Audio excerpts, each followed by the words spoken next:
Olá, seja muito bem-vindo. Eu sou Tabata Pote e começa agora uma entrevista especial. Qual a influência das redes sociais na percepção do corpo entre adolescentes? O bombardeio e a pressão por uma aparência perfeita, aliada aos famosos filtros que alteram as características do rosto, fizeram aumentar a busca por cirurgias estéticas entre os jovens. Mas quais são os riscos e em quais casos esses procedimentos são necessários? O doutor Josué Montedoni, especialista em cirurgia plástica, é quem traz todas as respostas. Olá, doutor, seja muito bem-vindo. Muito obrigado pelo convite, Tabata. É um prazer, foi meu estar aqui. Doutor, como que as redes sociais e a mídia, de modo geral, têm impactado a percepção dos adolescentes sobre a própria aparência? Bom, o que acontece hoje com as redes sociais é cada um acaba expondo o seu melhor lado, a sua melhor versão. Na verdade, a gente tem que entender que a rede social ela é um recorte da vida da pessoa ou de algum determinado momento que ela está passando. E, obviamente, quando a gente fala em rede social, a gente quer expor sempre a nossa melhor versão, o nosso melhor lado, e a gente tenta mascarar os nossos defeitos. É por isso que vem incluso um monte de filtro, Photoshop, e adolescente, às vezes, não tem muito bem a maturidade formada e acaba se deixando influenciar por essas coisas que acaba vendo em rede social, principalmente celebridades, influenciadores, que acabam postando uma vida perfeita e ela acaba se comparando em relação a isso. Em relação à imagem, da mesma forma. Então, ela hoje acaba sendo exposto procedimentos, cirurgias, como se fosse uma forma banal, uma coisa simples. E não é. E aí, muitas vezes, o adolescente acaba procurando um determinado procedimento, uma determinada cirurgia, para se parecer com alguma celebridade ou guiada por alguma moda, e acaba podendo sofrer sequelas e lesões irreversíveis. Doutor, no seu consultório, você percebeu um aumento de jovens em busca de procedimentos? Como eu falei, né? Como eles acabam se deixando influenciar por pessoas que eles acabam seguindo e vendo todo dia em rede social, através do feed.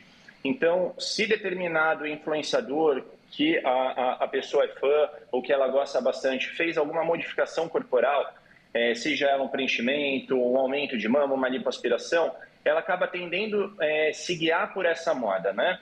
E, às vezes, não levando em consideração os riscos. Então, claro que tem bastante paciente que procura a gente com referência do que ela quer atingir, de alguma expectativa específica, e a gente precisa ser bem claro e dizer que isso não cabe para todo mundo, que a gente precisa respeitar as individualidades de cada um, de cada pessoa, hábito de vida, genética, para que atinja o melhor resultado e avaliar o risco e benefício se aquele procedimento, aquela cirurgia que a pessoa procura, se cabe para ela. Menores de 18 anos podem fazer uma cirurgia plástica, doutor? Ou em quais casos é realmente necessário? Na verdade, assim, a idade não é uma restrição para realizar uma cirurgia. Obviamente, menor de idade, você não tem aquela autonomia sobre o seu próprio corpo. Então, você precisa de uma autorização dos seus pais ou de um responsável. Poder fazer uma cirurgia? Pode. Só que é importante lembrar que um adolescente está em fase de formação. E o corpo ele vai mudar bastante durante esse período, seja por fator hormonal, a fase de crescimento. Então, algumas coisas, algumas modificações que, de repente, forem feitas nessa fase, podem repercutir na fase adulta.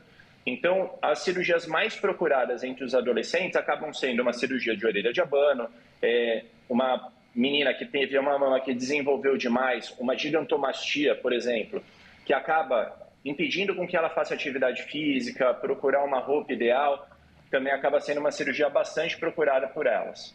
Mas quais são os riscos, doutor? Você até disse, né, sobre a questão do desenvolvimento do corpo, que esse corpo ele ainda está em formação e há riscos irreversíveis?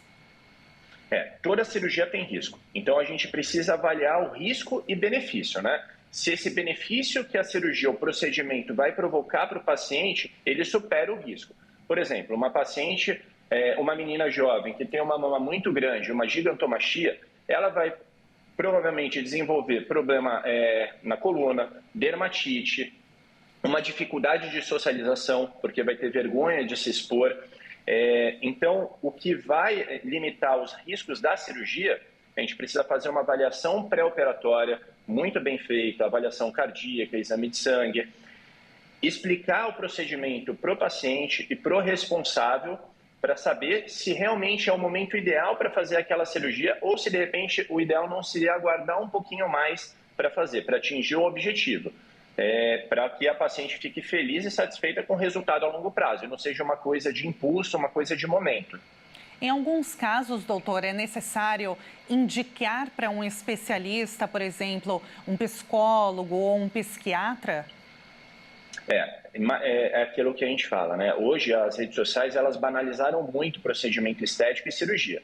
Então as pessoas acham que é como se for no cabeleireiro, no salão de beleza, colocar a maquiagem que vai estar ali pronta. E toda cirurgia e todo procedimento ele envolve uma recuperação, vai ter dor, vai ficar inchado. E às vezes a pessoa vai procurando tanto procedimento estético que ela acaba perdendo a referência dela mesma, né? Então, muitas vezes, a gente tem que ser um psicólogo de bisturi. A gente tem que explicar para o paciente que a cirurgia não cabe para ela. De repente, é uma paciente que tem uma dificuldade de biotipo, é uma paciente um pouquinho mais gordinha ou muito magra, que não consegue emagrecer ou não consegue ganhar peso. E, de repente, fazendo um acompanhamento nutricional adequado, começando a fazer atividade física, ela vai atingir esses objetivos sem a necessidade de passar por uma cirurgia. Então, muitas vezes você precisa ser um psicólogo, tentar entender qual a expectativa do paciente e se você vai ser capaz de transformar essa expectativa em realidade. E falar que em medicina é a ciência das artes inexatas, né? Nem sempre, nem nunca.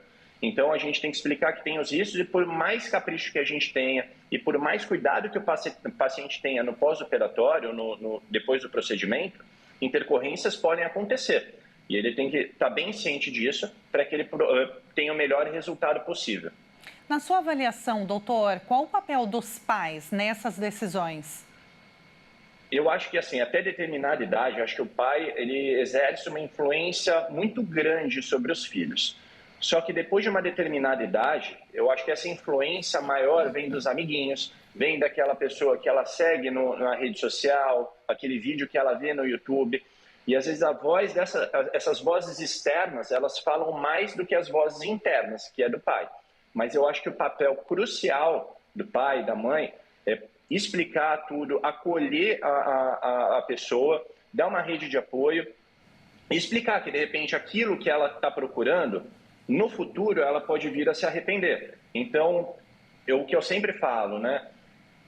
A moda é passageira, mas a cicatriz é permanente. Então, às vezes, alguma coisa que você faz de impulso num determinado momento, lá na frente você vem a se arrepender. Então, se você puder postergar até uma determinada idade, onde você já tem uma maturidade maior, já tem uma consciência corporal bem formada, eu acho que seria a hora de fazer uma cirurgia.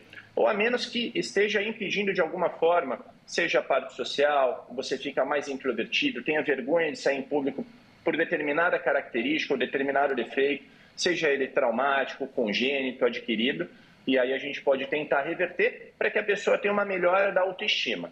Perfeito, doutor. Olha, muito obrigada pela entrevista. Foi um prazer falar contigo, te ouvir, para que a gente possa trazer esse assunto que realmente é muito sério. É necessário fazer esse alerta sobre os riscos, mas você trouxe aqui, ficou tudo muito bem claro, muito didático. Muito obrigada, doutor. Foi um prazer. Tabata, eu que agradeço o convite e eu me coloco à disposição para o que vocês precisarem. Muito obrigada. Até uma próxima. Nós acabamos de conversar com o especialista em cirurgia plástica, Dr. Josué Montedônio. E eu fico por aqui, mas você pode rever este programa no nosso canal do YouTube. Eu te lembro, Jornalismo Hit TV. Muito obrigada pela sua companhia e até o próximo programa. Tchau, tchau.